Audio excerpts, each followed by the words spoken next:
ustahimilivu kwa kujitoa kwenu kuhakikisha vijana wetu wanafanya vizuri. Kama waliopongeza shule ya sekondari Nyenjema, na sisi Kimara-Ng'ombe pia ni kwa darasa letu la 4 la kwanza. Kwa matokeo hayo maana tumefanya vizuri sana.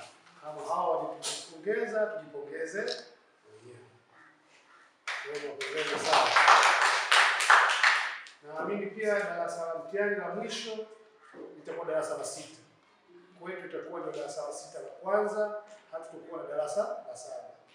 Kwa imani ile ile, kwa dhati ya moyo ule ule na kwa kujitolea vile vile, naamini pia darasa hilo litafanya vizuri kama lilivyofanya hapo awali. La pili, niwapongeza kwa pamoja kwa niaba ya chama cha Mapinduzi. Kura nyingi alizopata Daktari Samia Suluhu Hassan, lakini kura nyingi alizopata mbunge wetu CPA Subira Msigaro na pamoja na diwani wetu Rajab Mansuri. Sisi kama Chama cha Mapinduzi cha kuwalipa hatuna, isipokuwa tutawapa ushirikiano katika kutekeleza majukumu yenu. Hizo ndio shukrani zetu kwenu.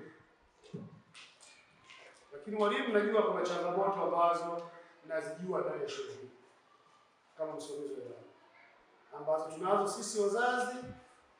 Maana yake ili kufaulu kwa watoto ni Utatu Mtakatifu. Maana yake walimu, watoto na wazazi. Kuna michango ya kusuasua ya chakula ndani shule na majibu ya kukatisha tamaa shule. Wazazi wengi wa Kimara-Ng'ombe wanaishi katika mazingira wanayaona kwao inawezekana. Swala la chakula na lishe kwa mtoto ni jambo muhimu. Wasaidie walimu wao kuhakikisha wazazi tuwahamasishe waweze kulipa chakula ili watoto wote wapate chakula shuleni. Unapomwona mtoto pale, kikundi cha watoto kimekaa mwembeni pale, kikundi cha watoto kiko jikoni, wale waliokaa mwembeni pale wanajisikia vibaya, hata ule morali unakuwa haupo. Lakini na mwalimu pia hawezi kuambia wale njooni share kwa pale jikoni, ni ya wale wachache wafanyaje waliotoa. Kwa hiyo pia kutokufanya vizuri kwa watoto wengine tunachangia sisi wazazi. Kwa hiyo hawa walimu wameshazungumza sana.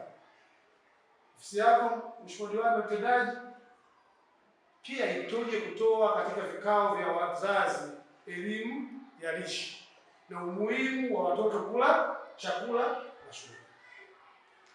Namna bora inawezekana mzazi asiweze kuwa na shilingi 28,000 kwa pamoja, lakini mnaweza mkaigawa ile hela ndani ya mwezi, kwa wiki ni shilingi ngapi ambayo mtakubaliana kwenye kikao, ili ikifika kila Jumatatu yule mtoto anafungiwa hata kwenye bahasha hii ikifika kampe mwalimu. Mwalimu akipokea kile kiwango cha fedha atakuwa anajua hii pesa kwa shughuli yake ili kuhakikisha watoto wote wanapata chakula ndani ya shule hii. Ili muombe sana Mheshimiwa Mtendaji na Mheshimiwa Diwani tuwasaidie walimu wetu hao, kwa sababu hao walimu changamoto nyingi wanayopata zaidi sisi wetu wazazi tumewaweka kuonekana ni kipaumbele sana chakula fedha kuliko majukumu waliopewa. Kumbe jambo hilo si kweli, halina ukweli wa aina yoyote. Mzazi anaamini tu, unaona, anakwenda kila mwisho siku, kila Jumatatu nakwenda mtoto na 500, wanakusanya tu wale walimu, wanakula wao tu. Lakini tuelimishe watoto, wazazi wetu, tuelimishe wazazi wetu juu ya kufaulu.